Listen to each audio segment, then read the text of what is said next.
I'd like to call to order the workshop for the Mayor and City Council for the month of February. Ask Mayor Pro Tem Foster to lead us in the pledge. I pledge allegiance to the flag of the United States of America and to the republic for which it stands, one nation under God, indivisible, with liberty and justice for all. Good evening, everyone. Welcome.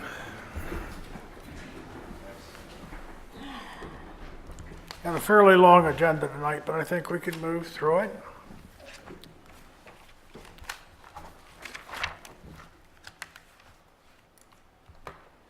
As we begin tonight, I'd like to just read a statement that's been prepared that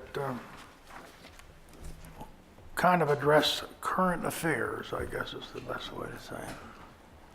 It's been widely publicized over the last weeks that the FBI and the ATF executed search warrants at the Taneytown Police Department and the residence of 2 employees of the city of Taneytown.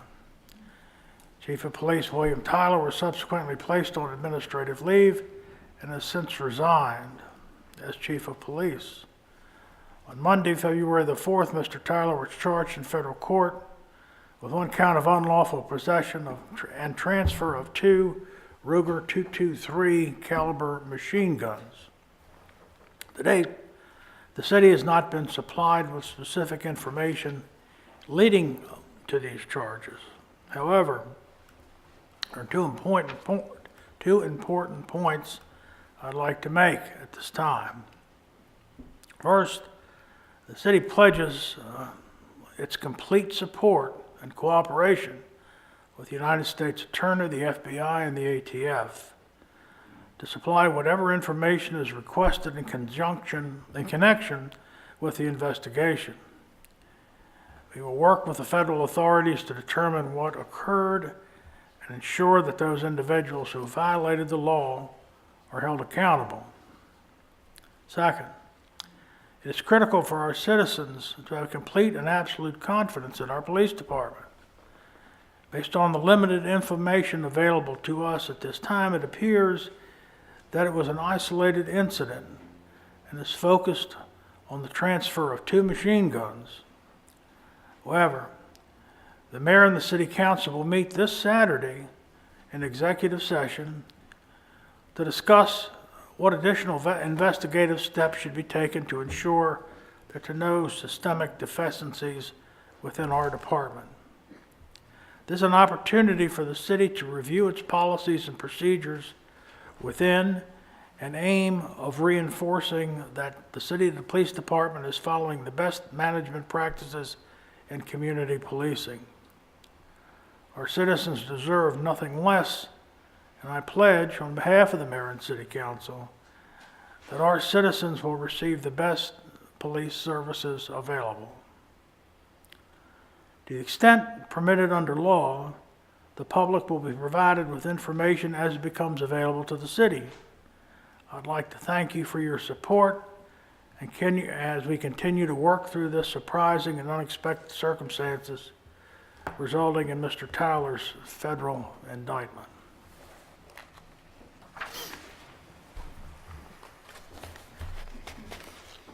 Now, we have the minutes to look over. Does anyone care to make any additions or corrections to the minutes that were presented in your packages? Yeah, I have one. Oh, I'm sorry. Go ahead and be on. Claire, in all the places that we have 5s and 4s, they need to be 4 and 3, since I was in charge of the meeting and a non-voting member. You know, where it says 5 to 0, it should be 4. Yeah. And where it says 4 to 1, it should be 3. And also, under old business,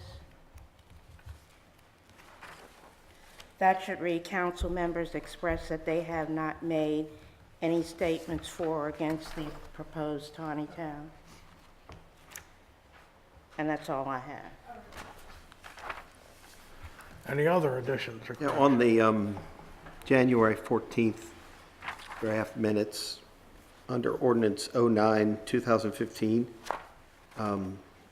where I voted against the $500 fining authority to being extended to the Ethics Commission per incident. Frazier spelled F-R-A-Z-I-E-R, not S-I-E-R. That's actually several times in these minutes. It's spelled with an S, not a Z. I had one too that I think is an addition or a correction.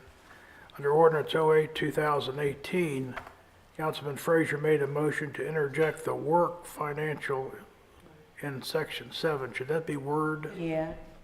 That's a good point there.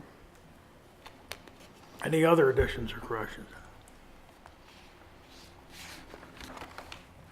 All right, we'll be up for approval on Monday night. Next, we have time for comment pertaining to non-agenda items. And remember, if you come up to speak, come to the platform, identify yourself and where you live, and hold your comments to 3 minutes. Anyone care to make a comment? You want me to sign in, Barbara Cook?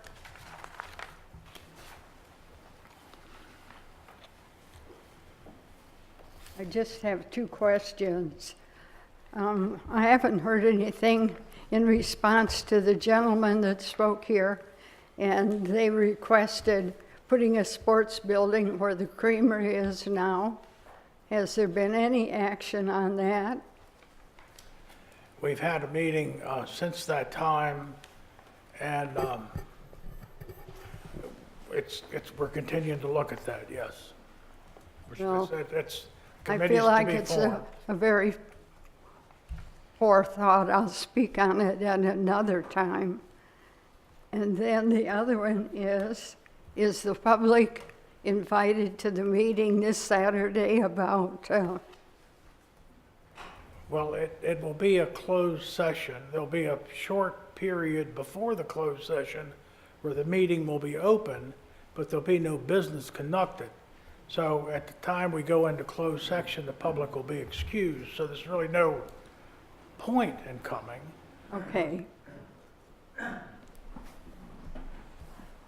Certainly welcome. Anyone else? Good evening, Robin Frazier, Bentley Street.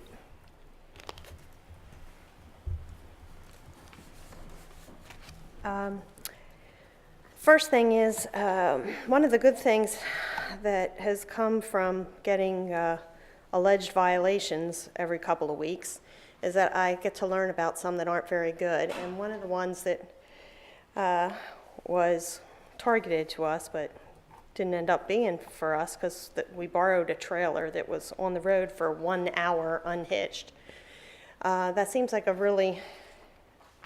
like a law maybe that was made to get back at somebody or something. I don't know why we would have a law that said you can only have a trailer or camper for 1 hour unhitched on your road. And I know there's a gentleman at the end of our road with a beautiful camper that's been there for a long time. He's probably getting heartburn because of this. And so I would suggest that you either eliminate that law or, I could think the only problem would be if there was a safety issue or a health issue. But otherwise, I can't see any reason for that law, so I would hope you would take another look at that and not torture your citizens with laws like that. And then I would just like I got this little book called God's Little Devotion Book for Leaders when I was a commissioner, and I just wanted to encourage you with some words. Not every bull makes it into a bullfighting arena. Bulls are carefully selected to play their part in this sport. One of the last tests for a young bull occurs within a bullfighting arena, far from the eyes and shouts of the crowd. A bull is jeered on only by a target holding a waving cape, a target that is actually a picador riding a padded horse. With each charge, the picador pricks the young bull with a lance. The bull's bravery is carefully rated according to how many times the bull is willing to continue to charge its target in spite of the sting of the pick. Cowardly bulls are sent to the slaughterhouse. Human beings may not literally be put to the picador test, but the same principle holds true for them nonetheless. Those who give up when they feel a sting of rebuff or rejection or insult or rebuke are those who will never realize their full potential for achievement. It is those who endure the stinging wounds and actions of others and who press on again and again, making a running charge at their goals, who will score accomplishments. A man is not finished when he is defeated, he is finished when he quits. And let us not be weary in well-doing, for in due season we shall reap if we faint not. Galatians 6:9. Thank you. Thank you. Anyone else?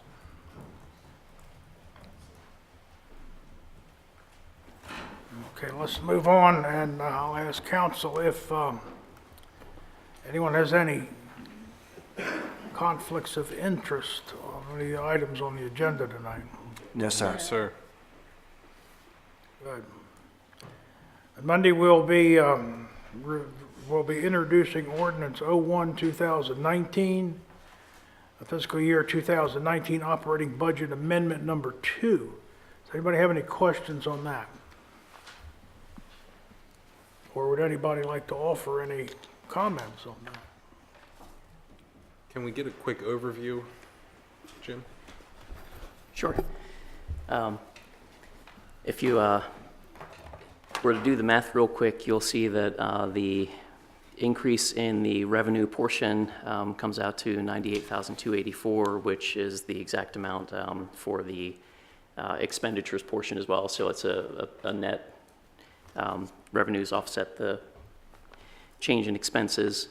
What we're doing on the expense side is, as I mentioned not too long ago, last month, that we shifted the water billing department back under finance rather than city manager. So that's the first change there for the $3,700, reallocating those salaries away from city manager and over into finance. And the big one is the $470,553.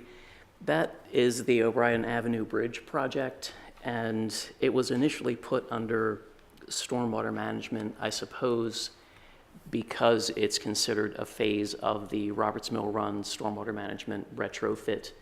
But as far as payments and that phase of the project, it really is a roads project. And the stormwater retrofit is going to be paid for through our town-county agreement with the funds that were, with our agreement with the county on the retrofits.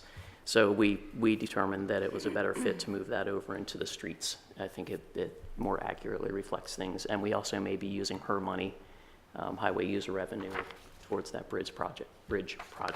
So we didn't want any confusion with her money going to stormwater. So that's about it. As I said, it basically nets out. So. Any other questions? For adoption, we'll have the water allocation for 2019-02 resolution. Anybody questions on that? No, sir. Just a comment, I didn't foresee anything on this month's allocation that involved the low-income housing projects that will be considered, but I certainly hope that we consider those as full EDU units and not partial EDU units, because most of those are going to be 3 bedrooms, and again, it was very disappointing, but I'm not going to get into that here. Appointments to Board of Elections, I will have those for you on Monday. There's still a couple people I need to contact. City managers' reports. Can you give us a city manager report, Jim? All right, I don't have a whole lot to update. The last several weeks have been a bit of a whirlwind here. Let's see, we should have the capital equipment budget ready before the retreat. I know we're going to talk about that a little bit more down the road here.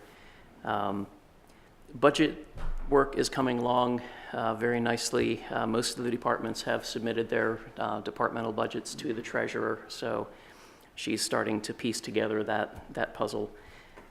We do have a couple departments that we still need to get the budget worksheets back for, but all in all, we're staying on target thus far. The Sustainable Communities Program, we are checking with the Department of Housing and Community Development to see if we may be able to get another month's extension. So we just have not been able to focus on that very much the last month. So while we're still going to shoot for April, having something before you, hopefully next month for approval in April, we're checking with DHCD to see if we can get an extra month just in case we have another month like this past one has been. And the mayor mentioned in his statement earlier that we're going to be having that closed session meeting Saturday. So just so everybody knows, the mayor and council retreat will be rescheduled. So it's being essentially replaced by a closed session meeting to discuss the Barbara, ongoing that situation. retreat will be open to the public. So when we reschedule that, that's certainly something you can attend. Right. So just wanted to make sure everybody was aware of that. And that's really about it for me. Any questions for Jim? Back to the O'Brien thing. Have you gotten any updates from the county on when they plan on doing any of the work over there? I know there's a time limit to it, correct? Right. It should be going out to bid at some point this month. So the construction plans have all been approved. So I think the county's putting together their RFP on it.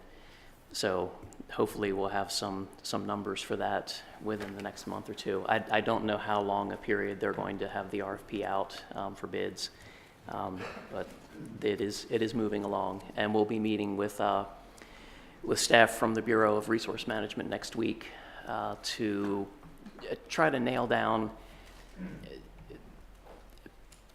because of how this is being structured, with the city basically being responsible for the road work and the bridge and the county doing the actual stormwater management components, we want to make sure that we have a clear path for who's going to inspect what and who's going to be responsible for, for the construction inspectors and things of that nature. So we'll be meeting with them next week.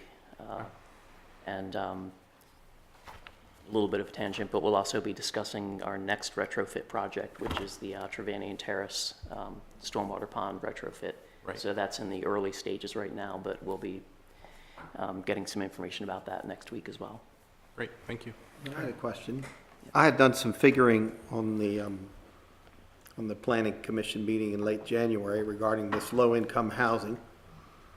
And based on the number of units, as I researched it, at $14,400 per attachment fee, like the mayor just said at the beginning of the meeting, it would come out to almost $500,000 in water hookup fees for the city water plant and sewer fund. Would those funds go directly into the water sewer fund? Right, and as you'll recall, those benefit assessment fees are go in and they're restricted.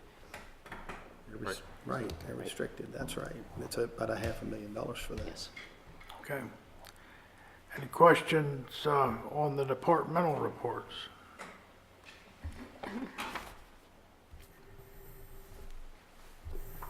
All right. Move on to the legal report. Jay, what do you have for A us? few items. The first, the council is all aware, but the criminal matter related to Catherine Adelaide's disruption of the 2018 council retreat has been decided by the jury, and they delivered two guilty verdict counts on the two charges. And the Division of Parole and Probation sent us a notice basically talking about the restitution, and it basically says the notice is to inform us that the above-named defendant has been placed under the supervision of the State of Maryland Division of Parole and Probation until January 17, 2021. As a condition of parole before judgment, or probation before judgment, the defendant has been ordered to reimburse you for the financial loss. The total amount of reimbursement is $384.72. Those were the damages that the city incurred for not holding that meeting, and the check has been received. So her obligation under that to make the city whole has been done. So hopefully that puts that matter behind everyone. The second item that I have is to announce that the Meads Crossing Board of Zoning Appeals hearing that was supposed to be held at the last hearing date, but was postponed because the matter went till 1 o'clock already with the Taneytown Crossing hearing, has been rescheduled for March 5th, and that'll be at 7:30. That one addresses backyard setbacks or backyard limits because of the decks that are going to be added to the back and the way the townhouses stagger themselves back towards the property lines. And that's all I have. I want to talk about the new business items, number 4 and 5, when we get to those. So I'll just wait until that's on the agenda, the Carol Vista letter of credit and the 5G networks. Any questions for Jay?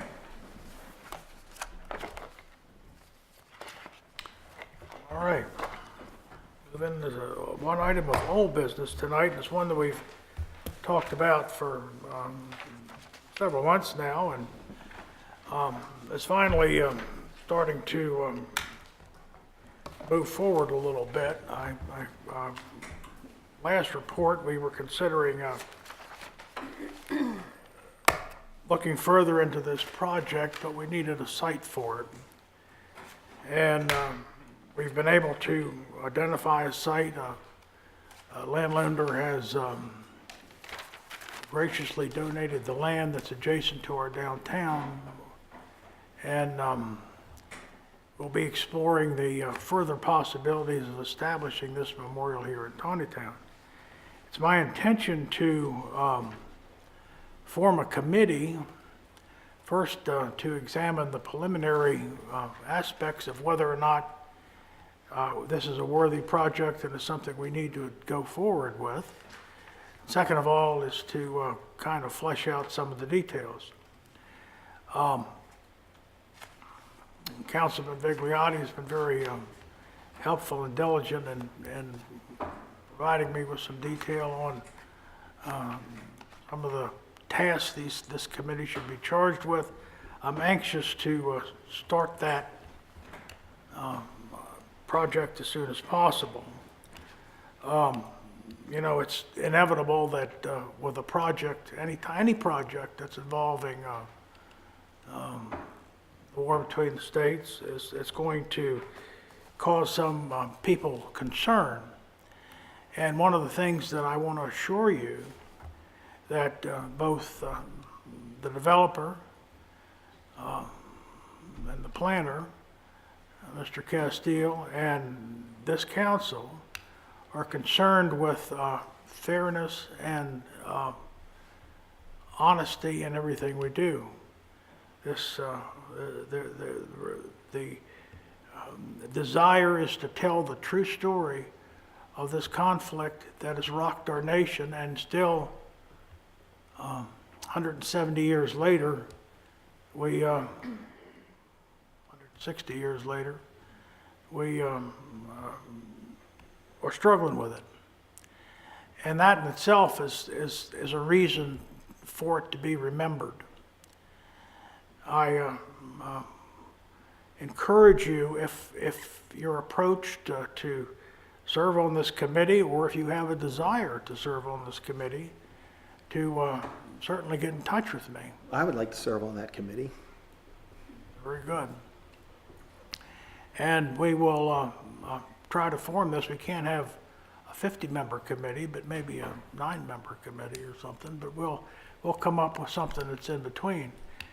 And one of my hopes and thoughts in conjunction with this is to plan a Taneytown History Park that would be adjacent or nearby to the Civil War Memorial, that folks could not only learn about our ancestors who fought in this conflict, but also experience the richness of history that we possess here as citizens of Taneytown.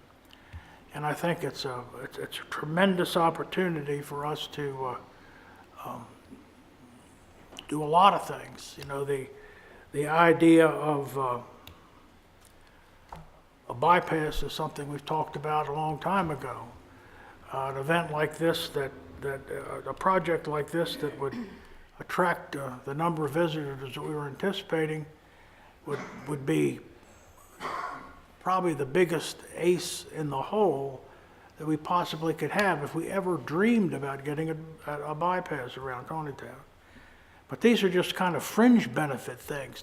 Other fringe benefit things are the renovation and renaissance of the downtown. We've been very fortunate over the last several years, at least the streetscape.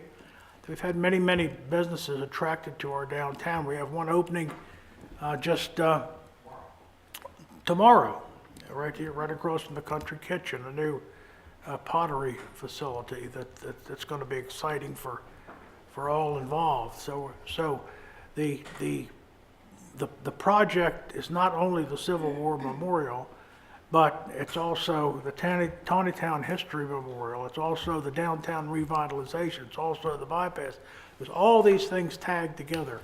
So I encourage you to keep an open mind as you hear various folks come forward with opinions of one or another that we all, and we need to evaluate everybody's opinion. We need to make sure that we are balanced and we are fair, and we're not slanting our interpretation one way or the other, and that's what we're committed to. So I want to just kind of let you know that things are moving forward. So I am excited about that, and I hope in the near future I can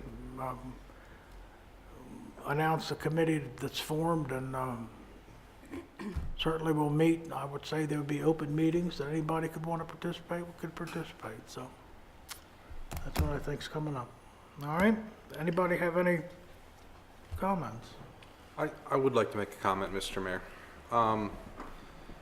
We've seen a lot of information about this memorial. We visited the studio. I've researched, I've read things. Everyone received the email today.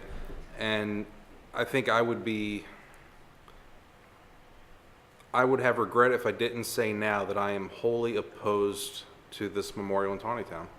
And I just want to make it clear up front that, you know, it may seem like the council's standing together on this, and right now we're not, because I am opposed to it, and we can try to fluff it up by trying to put other things in it, you know, other parks and bypasses, things like that. But I think when it comes down to it, there are things in this memorial that I'm opposed to, and I think the impact it's going to have on the city is not going to be a benefit to us short-term or long-term. So I just want to go on record saying that, Mr. Mayor, and it's with all due respect that I say it. You know, that's kind of odd that you would say that at this stage, since we don't know what it's going to be like. I understand, but I believe I've been given enough information that I've seen to know that I have opposition to this. I don't think you've been given any information. I disagree with you, sir, but I appreciate it.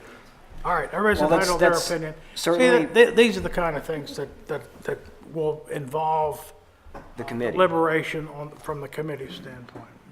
And I'd just again- like to say something before we leave the topic, if it's all right. Sure.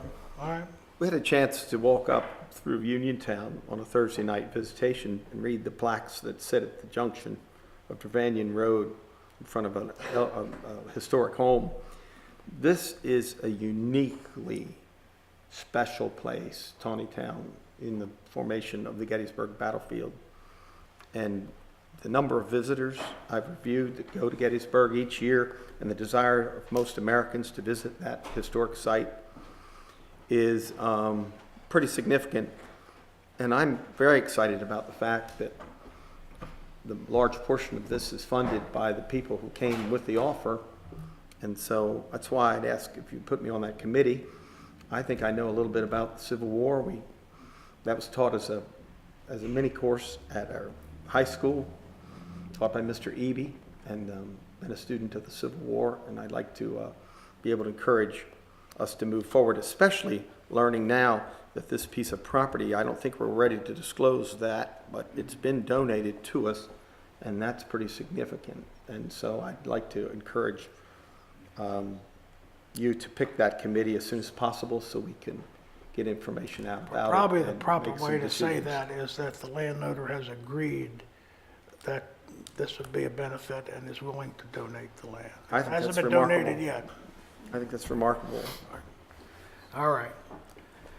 Let's move on Oh, to. Mr. Mayor, there's one more item under old business I'd like to address. And this is reflective of something that occurred at last month's meeting. And I want to begin this by issuing an apology to the citizens of Taneytown that I did not aggressively and immediately respond to a comment that Councilman Frazier made last month when he referred to thousands of our residents who participate in Facebook groups as terrorists. That is indefensible language. It's an outrageous statement. I've been approached by a number of citizens who are very upset about that, and you owe them an apology for that. We have men and women who are in uniform who are fighting and dying against these people, and for you to call residents of this town who disagree with you terrorists, that's insane. It's not the residents, it's the Taneytown watchdog that violates Facebook policy and has printed vicious lies about a number of different topics. That's a matter of Somebody disagreeing with you is not tantamount to your right to call them a terrorist. well, they had a Photoshop of me with Nancy Pelosi on the Taneytown watchdog. I have no affinity with Nancy Pelosi. That nor doesn't have I ever make met them her. terrorists. That's free speech in action, number one. And number two, again, I go back to this point that we have men and women who are in uniform who are dying to protect us from these people. And for you to associate any number of I citizens think in the this town with Taneytown terrorists. watchdog violates Facebook policy for a hostile terrorist-type Facebook page that should be taken down. It is not terroristic. And so, so you're saying that a group that is dedicated to, exercise of freedom of speech should be taken down. You're advocating for It's censorship. defamatory beyond measure. And so you're advocating for censorship because these people No, I sometimes think disagree people with you. should, that are not, I'm limited by the amount I can sue people, but I think other people that are defamed by that Facebook page should file action against it. Councilman, you're talking about freedom of speech right now. No, you cannot. There's a real libel statute, You have Mr. upset Biggs. literally you've insulted thousands of people in this town. I never did such a thing. Yes, you did. You called them a terrorist group. You actually called a No, I couple of told the different groups Taneytown terrorists. watchdog a terrorist. You also referred to Taneytown neighborhood as terrorists as well. You referred to a couple of groups last month as terrorists, and that's unacceptable. That's not accurate. If you Then you should watch the video, apologize for making you that should kind of statement at apologize all. for I should spewing that stuff. I didn't call anybody a terrorist. I didn't, I made a mistake by talking about the record, the Taneytown record, when I first said that sentence. Apology But would I be meant the good faith. watchdog, the Taneytown watchdog Facebook page is a terrorist-oriented Facebook page that violates Facebook policy. That is It's inflammatory. defamatory, That is outrageous. Libel and scandal. Well, Not so much so as calling them terrorists, I would imagine. well, Councilman Bagley, I think you've made your point, and I wasn't privy to that conversation last week, or last month, but, if. You were if- absent if last you- month, I think. If you have issues with Facebook, you should take it up with Facebook. I not- think not that's a with this good council. idea. So, Well, as opposed to using the platform of this council table to call people terrorists, I think that's there's that's better true. ways to do this. Well, anyway. when the camera's if- on you, you if do crazy If you things. would care to make an apology, you may. If not, we'll move on to. I don't owe anybody an apology for the fact that these people routinely libel innocent people on the All right, Taneytown well, let's- watchdog. You just call them terrorists, and somebody, actually, I would imagine that the rest of council would feel the need to want to stand up for the residents of this town, whether they agree with them or not. I think we certainly do need to do that. But let's move into new business, because this probably won't get resolved by going back and forth with this issue. The financial report is in your packet. Anyone care, have any questions on the financial report? No, sir? Does anybody have any questions on the accounts payable?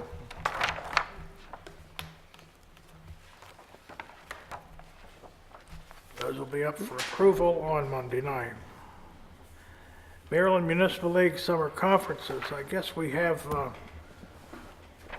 plans to see who was going to attend that. Obviously, there's an election in May, so if people are planning to attend, Clara has had to reserve rooms because the rooms go away quickly. And if anybody, and we reserve, I guess, did you reserve rooms for everybody? Is that how that worked? Or? I made reservations for 6 people.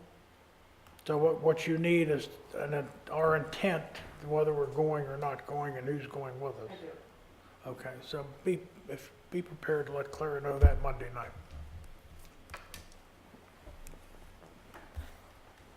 And again, if the election changes the complexion of the of the council, then we'll offer the opportunity to the newly elected member. All right, let's move into the Carol Vista letter of credit reduction. So, Mr. Mayor, Carol Vista's project is complete. And, that's a big accomplishment since it's been going on for some time. So Phase 4 was the last section, and the developers said that all the infrastructure was in, it was inspected, it was being used. The city manager and the public works staff has verified that, cameraed the lines, done what they needed to do to prove that everything is the way it's supposed to be. So we're at the point where we need to reduce their letter of credit from what we were holding, and their letter of credit is really a bond, so we'll call it a surety. We're going to reduce their surety from what we're holding to the maintenance amount, which would be 10%, well, it's actually 20% of what we're holding. The things that we're going to continue to hold for are the only 2 things relevant to the city now, which is water and sewer lines. And so we hold 10% of the value of the water amount and 10% of the sewer amount, and then we'll hold that for 1 year.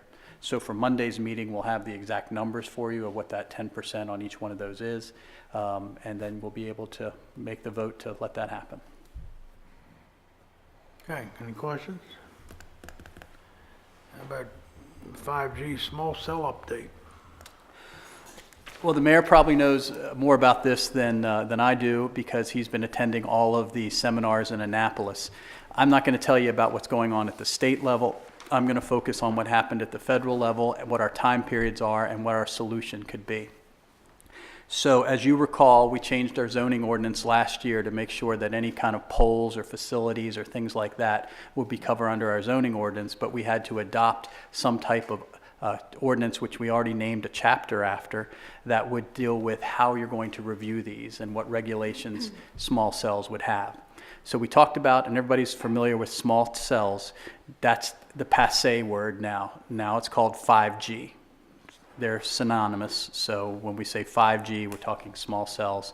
Small cells are just one type of 5G, but for our purposes, it's the same thing. And so basically what we're talking about is the FCC made a ruling on several different cases that were put before them that basically took the authority away from local governments to do much about the 5G rollout, where they can put things and that type of thing.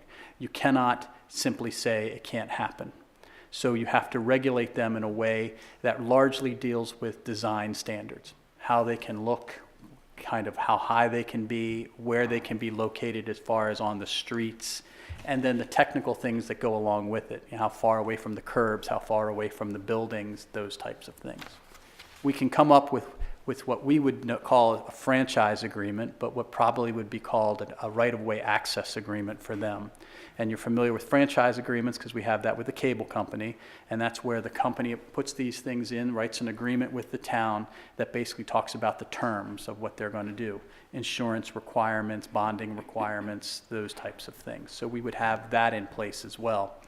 We would have a bond in place to make sure that when they're installed, if they have to cut up the right-of-way, the sidewalks and things like that, that they would have to repair them, and if they didn't, they would put them back, kind of like we do with the developers and things like that.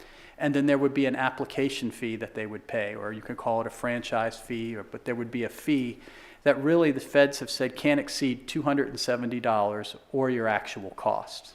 So in this situation, in a small town, the $270 would reimburse the city for its indirect cost, the time of city staff dealing with this.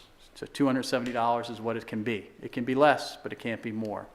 The other fees, which would be like indirect costs, which would be the city engineer, the city attorney, people that you hire to manage these things, those would be direct costs that would be able to be paid back as well. So this is not a revenue generator, and the FCC has made sure that it's not like the cell towers we have on our tanks where the people will pay rent. This is simply covering the cost for putting these things out.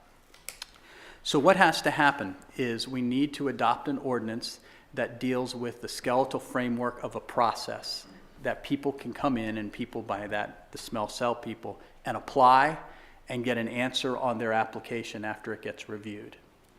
The interesting thing is that the federal government has set what they call a shot clock, meaning that from the time a completed application comes in, there are so many days till that application is, if you don't do anything about it, is deemed approved. So we're going to have to kind of expedite how we do things. This isn't going to be something where we can put it in on 1 month and then say, well, it'll go to the Planning Commission at the end of the month, and they can think about it for another month, and maybe the Board of Zoning Appeals gets involved. It's just not going to work with that. We're going to need to have a different type of fluidity on that. Something other places are doing is they have a board basically that deals with this if it's not administratively approved. And what do I mean by that? If somebody comes in, the application is complete, it meets all the requirements, and you don't have any exceptions to the requirements that are laid out, here you go. But if it's not like that, then there would have to be a board that you could go before, kind of like the Planning Commission, that would say, hey, I can't put my pole here because it's not ADA compliant, can I move it down there? We haven't decided or had any discussions about what that would be, but we lean towards usually using the Planning Commission as those boards because they meet regularly, they're responsive, and they're up on those types of things. So that process would have to be done as well. It makes it sound like there's a lot that has to be done, but the reality is there's only several ways to skin a cat. And most of the other towns that have gone before us that have adopted these have come up with a model. And people are floating around different models. I know the Mayor Pro Tem sent me a model that she picked up when she was in Annapolis. There's the Ohio model walking around. There's a Montgomery County model.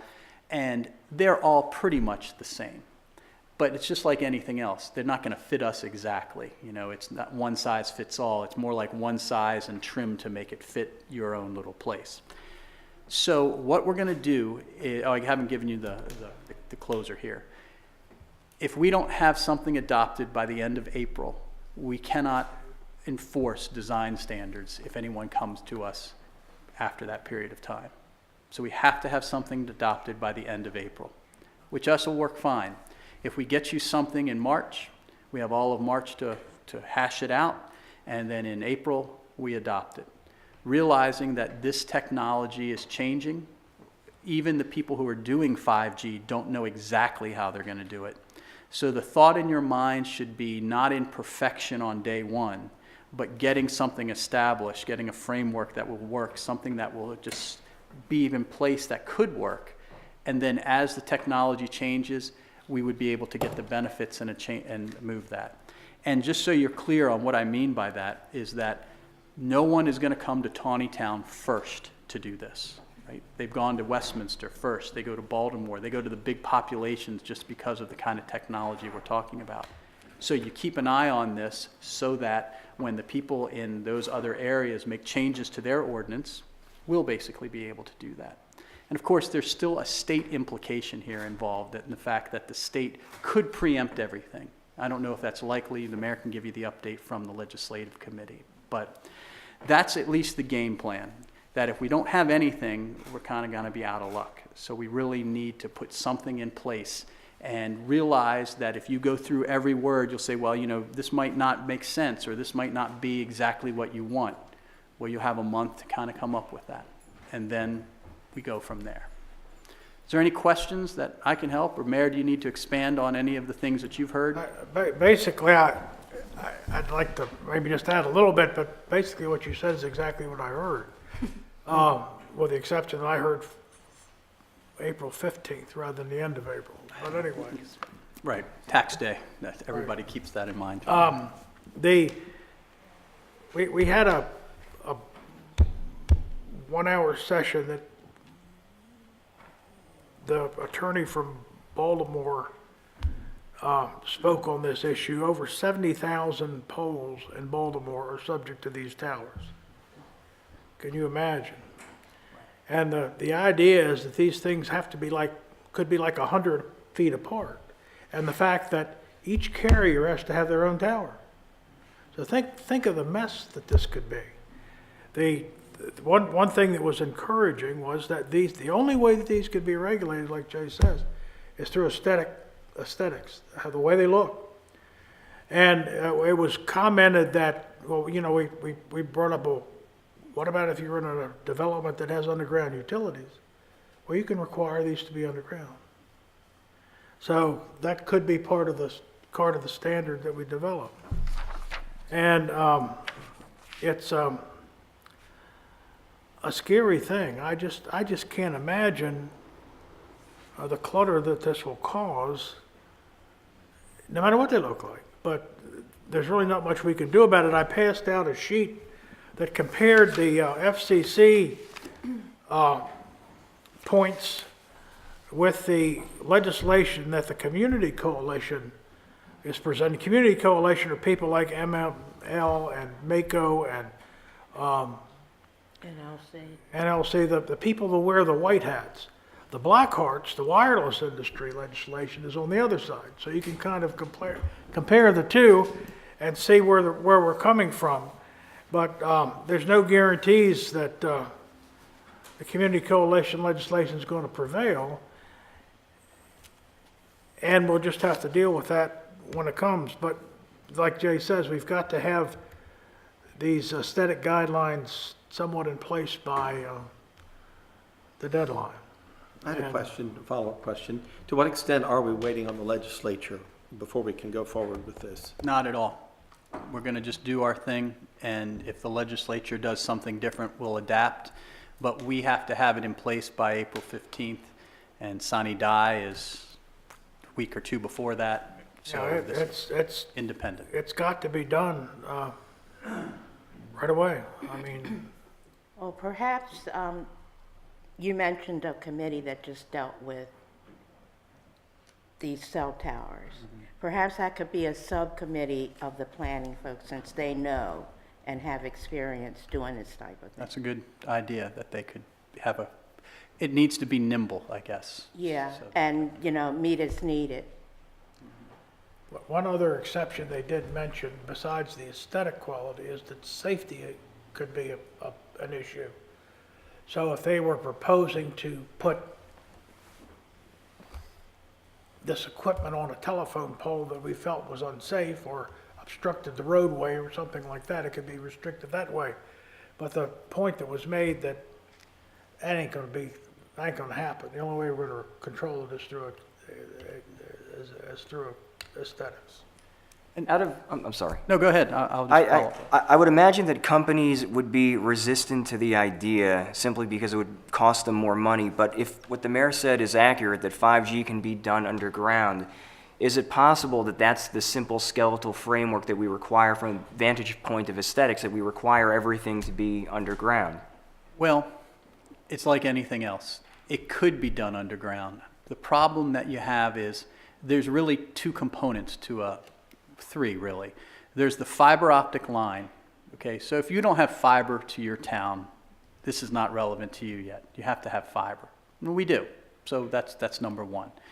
That's the first component.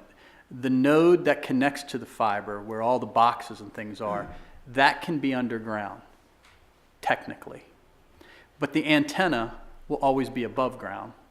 So if you can imagine, and you know, I'm not proposing this, but you go out to one of our developments that has street lights, that they could redo the street light, they could put it on top of the street light. I mean, it still doesn't look like it does today, but maybe they got to redo all the street lights if they're putting them 100. Just go with it. That's what would stick out of the ground, and the vault would be somewhere next to it. The problem is that the places that do that successfully are like Arizona, places that are dry, places that aren't wet, and they have a problem with cooling because that's where all the stuff is that need to be cooled. So it can be done. The way that communities are going to try to address it, the way we're going to try to do it here, is we're not going to dictate, because the problem is if you dictate to the point where they can't do anything, then it's too restrictive. So it's going to be like an order of preference. And I'm making this up because I don't have it in front of me, but it might be, we prefer that the facility be underground. Then we prefer that it be on an existing pole. Then we prefer that it would be on an electrical pole as opposed to a light pole. Or then we prefer that it's a new pole, but it fits in. I mean, that there's this order of progression that this board could then review and say, yeah.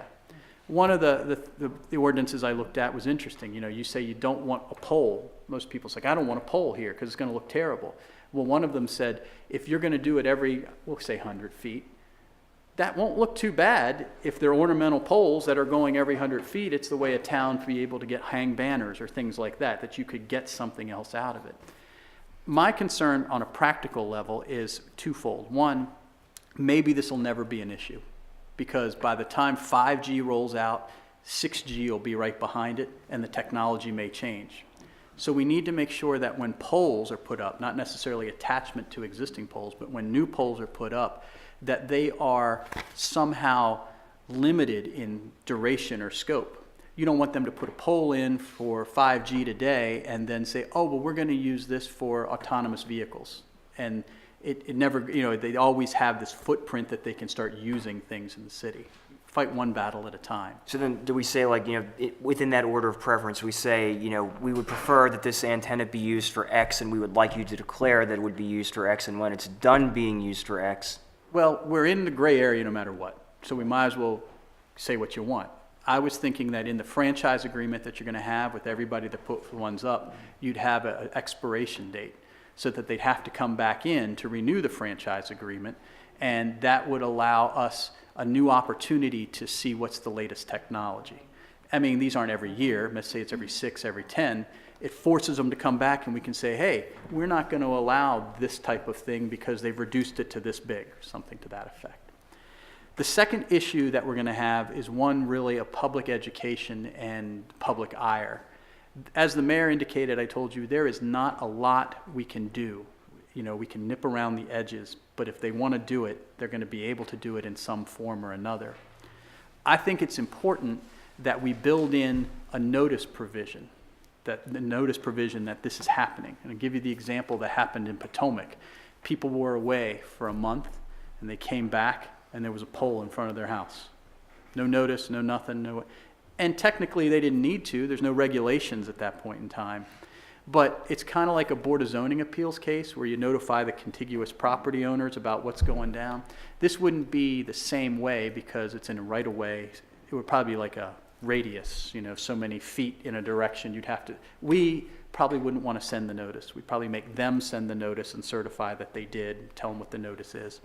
But the idea, at least to let the property owners know this is going on, so they can at least voice their concerns. Let's say that they want to put one right in front of one of the historic areas.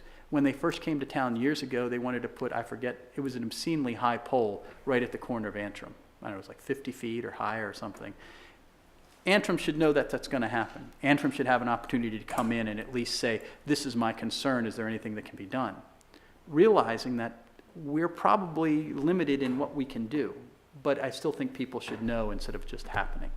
Right, which also kind of leads me to my next question. Is there, and it doesn't seem like there is, but is there some kind of right to action that the property owner has beyond voicing a concern? Like, you know, if you want to put a 50-foot pole in front of my house, I mean, am I stuck with it, or is there a process that I can go through in order to attempt to get that, you know, remedied? This is where it's not fun to be in our position, in the fact that if we want to regulate this, if you make it through the process as best we can, we issue you some type of permit. We'll have a special name for it. Here's the permit. If a resident doesn't like that we issued that permit, then they can sue either through the Board of Appeals process or through the court, depending on what we do. But then the town becomes the respondent. It's not like they're suing the company. The town becomes the one that has to defend this action.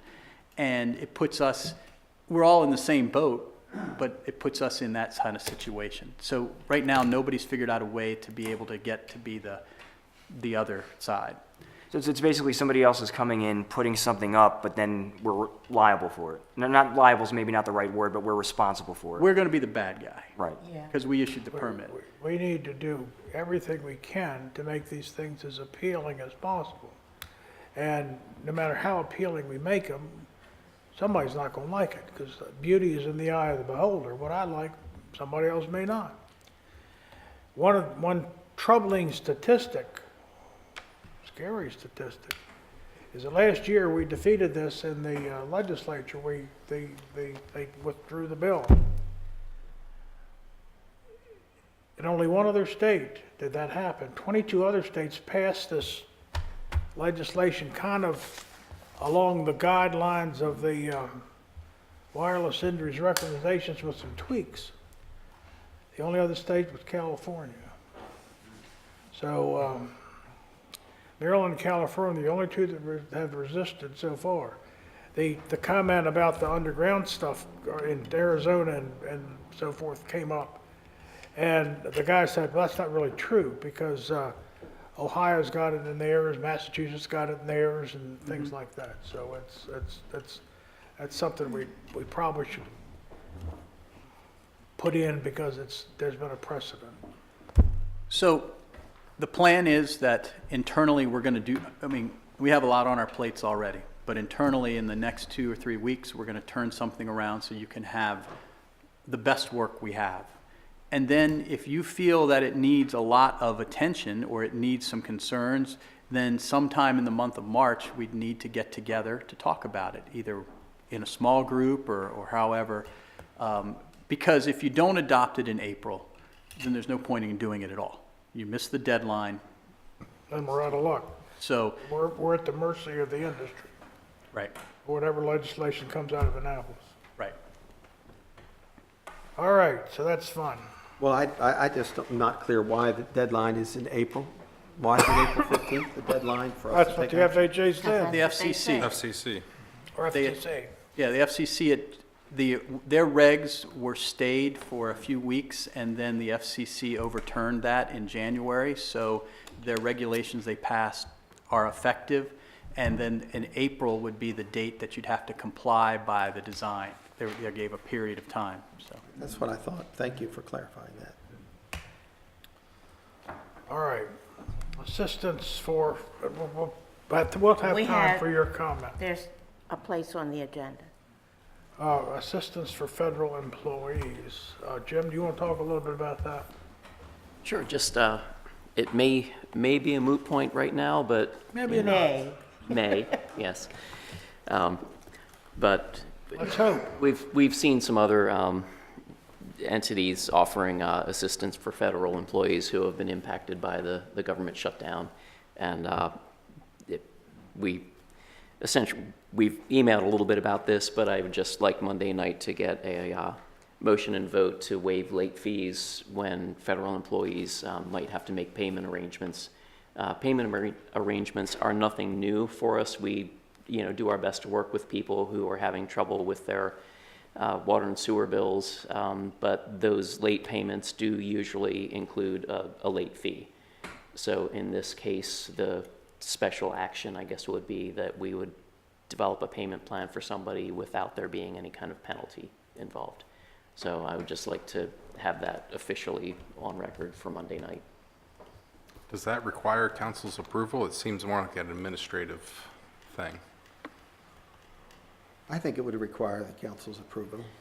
I think it's a moot point. We should not move forward with this. The government's back open. My understanding is that all federal furloughed workers will be reimbursed for the time they missed, even though they weren't at work. Not all of them. My understanding is that. Contract workers are excluded. There are several government employees who would not be compensated for that time. If we go forward with something like that, it ought to be means tested. If, I know that people with hardships are usually people who don't make much money. And so we should put a means test on it. Well, everybody wants to help, so I think we should do what's right. And I know we will. We always do. Okay, let's move into public comment pertaining to agenda items. Anyone care to make a comment Chris. Chris Tillman, 10 York Street. I have more of a question than a comment relating to the 5G antenna issues. Do we have an idea of what those antennas look like and what the spacing is? And how high off the ground they have to be? And, you know, what are the design parameters of the units themselves to, you know, kind of hard to go forward trying to figure out what to do with an aesthetics law if you don't know what they're going to look like. You can pretty much, I mean, I don't know how specific you need to be. You have to say they adapt to the surrounding area. For instance, in the historic district, they probably ought to look historic. I mean, I don't know. There's as much thing as a historic antenna. There's a lot of designs out there.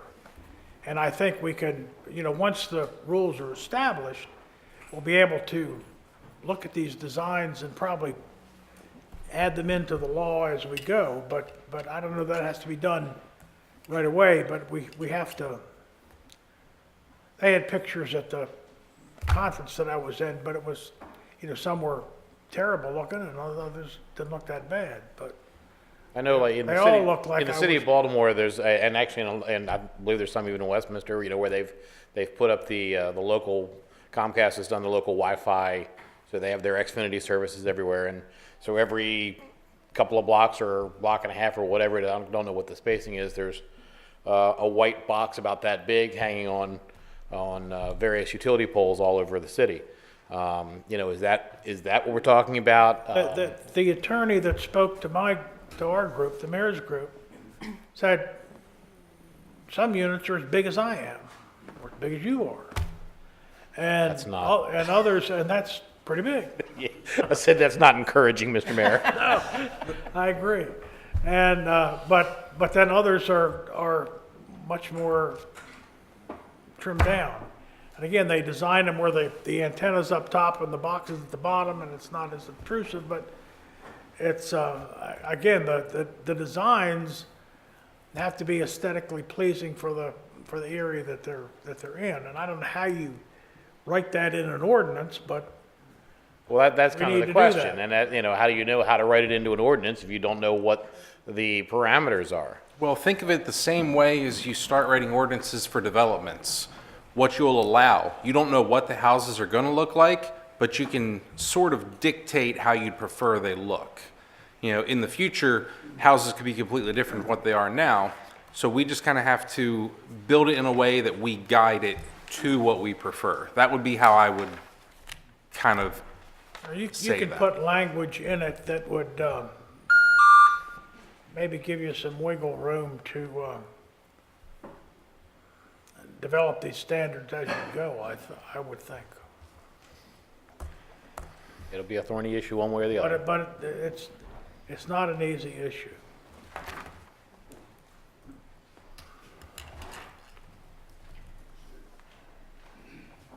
Marvin Flickinger, 80 Baltimore Street, Taneytown. The city employees that attended the Adelaide trial, were they reimbursed, were they paid for the day, 2 days down there? And some of you folks that work, you lost a day's work, lost money. As a citizen of Taneytown, under the Freedom of Information Law, I guess I can get this, I would like to have a copy of all the expenses occurred by the annex of the Frasers and Mrs. Adelaide. Is that under the Freedom of Information? Your fees, your charges, as well as other charges at the end. There's a form that you have to fill out, and then you put out exactly what you want, and they'll work with you on that. What, do I come to get the form? Or? Up to Jim. Okay, thank you. Anyone else? I'd like to say a little bit more about that proposed sports center. What I'd like to say is that it would take a large amount of space for parking. Even if they only have 2 teams there, it would take several acres. Also, that's prime property back there that belongs to the city, and I do mean prime. And if this pharmacy right across the street. According to the county, that's worth $90,000. So that piece of land there must be worth $1 or $2 million. Are these people going to come up with the money ahead of time and pay for it? Just the land? Well, again, we're not that far along, and the discussion will involve not only development of that property, but development of other properties surrounding it. Okay, So, but I that- just but thought all I would, those- All those things will have to be addressed. okay, I just thought I would speak up early before there's a decision made. Thank you. Thank you. Anyone else?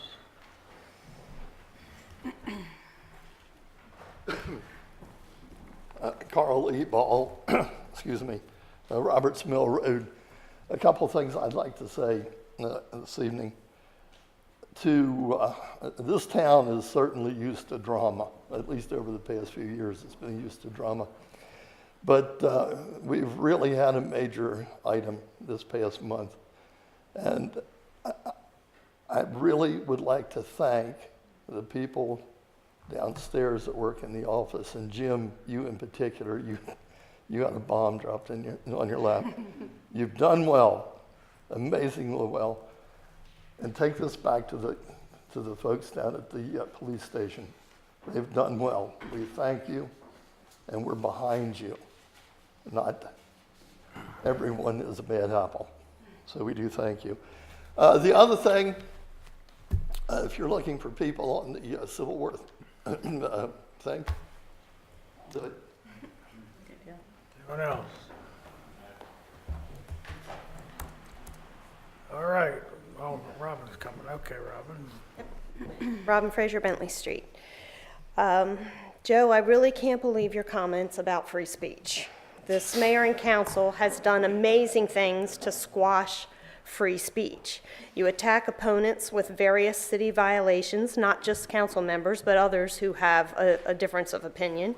You wrote unconstitutional laws to remove the representatives who have a minority opinion. You run an unending recall petition that has no ending date to try to squash free speech. And to top it all, you file criminal charges against a citizen that spoke up to try to help you follow the Open Meetings Act laws, and she was right. And I'm sure she would have rather been called a terrorist than to have you all file charges against her and waste your own time and money in court, by the way, Mr. Flickinger. That did not have to occur. The judge, by the way, said that he knows a criminal when he sees one, and she is not a criminal. And that's why he gave her probation before judgment, and she doesn't have anything on her record. This mayor and council runs a government communist paper that only allows the mayor his slanted political opinions, and you just passed an ordinance that's threatening to people who want to run a campaign to try to discourage those who have a minority opinion for running for office. So those are 6 incredible things that I can think of off the top of my head that are measures that you've taken against free speech. And so you should apologize, all of you, to the citizens of Taneytown. On federal workers, I'd just like to say that I think if you have any policies to waive fees, which I totally agree with, that it should be for all citizens. There are probably other citizens who lost their jobs. It might have been from Sears or some other place, but they might have been laid off and lost their jobs too, and why they can't pay their bills. So if you're going to do anything, don't just do it for federal workers who we all heard about on the news. Make sure you do it for all of the citizens, and it's equal and fair. And let's see.